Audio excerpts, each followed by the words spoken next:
defining moments in my God story.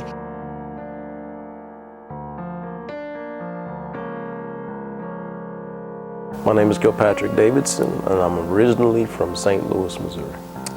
Growing up in St. Louis was fun. It was fun. We used to do a lot of things like, play kickball and baseball. We had a little lot beside our house, so we used to do a lot of activities there. I used to be in a singing group, so me and my best friend, Daryl, just being in that singing group and doing different, singing gigs at school and things like that. St. Louis, it was a fun place.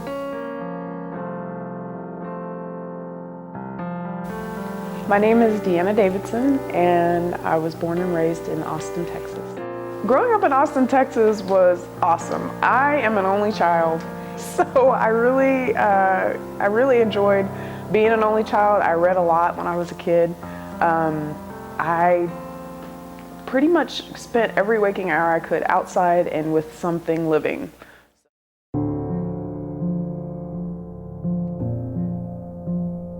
I think the first time that I realized the existence of God is in 2005 when my younger brother, he passed away of cancer, and just the whole scenario around that. I mean, I was in Virginia and I was about to take a trip somewhere else for my job, and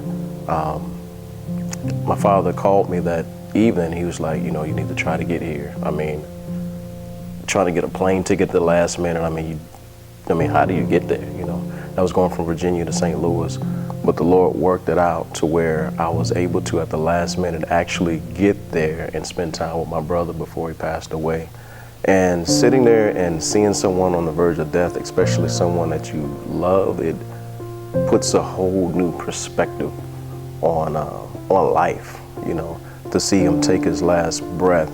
And after that last breath, to see him and know that that person that's laying in that bed is no longer him. I mean, it makes you realize how temporal life is and how that there's more.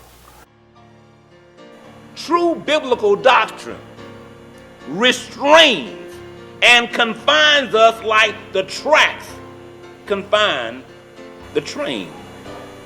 Only when we discover God are we really free to go where we really should go without wrecking our lives.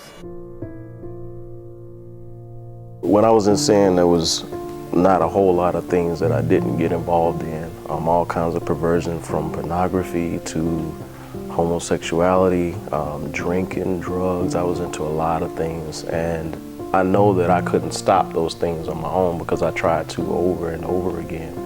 I really wanted to be a father. I wanted to be a husband. I wanted to have a family, a real family. And when you're in a lifestyle like that, even though that's something you want, you don't see how you're gonna get there. You can only sin so much. You can only fake so much. You can only pretend so much. There comes a point in everybody's life that they have to be truthful and honest for the first time with themselves to say, I am not who I'm pretending to be. Only when the grace of God appears in our life do we experience freedom to be who God ordained us to be.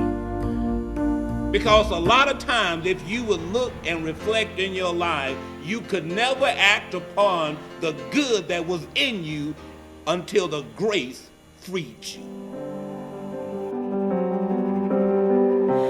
I am guilty. I was one of the ones that the Lord had to lay flat on his back and to see that, you need me. You can't do anything without me. At my crossroad, I was diagnosed with a disease, HIV. And, I thought life was like over. And I didn't think that, what do you do? Some people commit suicide when they get a diagnosis like that.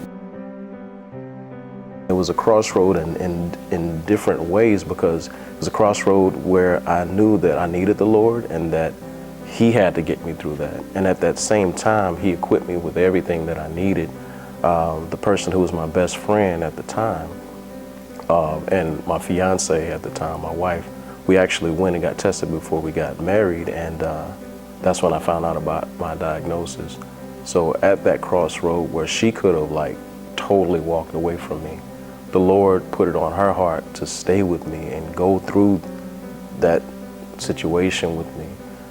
The way that I got saved is being diagnosed and having my diagnosis be a product of that sinful life that I was a part of.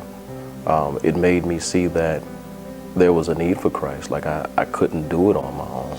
You plead my cause, you right my wrongs, you break my chains, you overcome.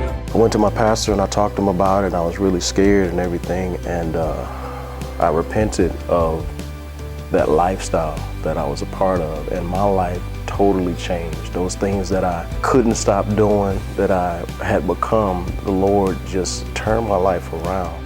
You say that I am free, how can it be? True freedom will lift you up from the valley to the mountaintop.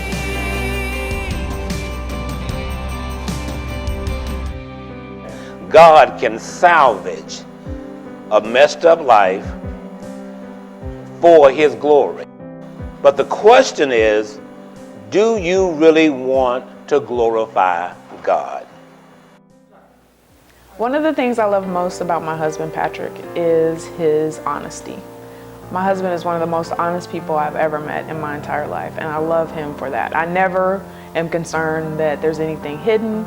I'm never concerned that there's anything that he hasn't revealed to me. It's a beautiful thing to have somebody who trusts you so much that they are willing to share everything.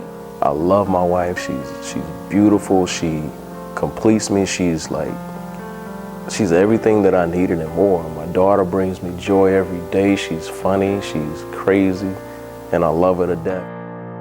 Now that I know the Lord, my whole perspective on life is different. It's not about going out and having sex. It's not about drinking. It's not about drugs. It's not about pornography. It's not about perversion. It's about living the way that Christ intended for me to live and giving Him glory in every opportunity that He gives me every day. Every time I wake up in the morning, it's an opportunity to glorify the Lord with my life and be an example and stand out from the way that the world does things today. You saved me.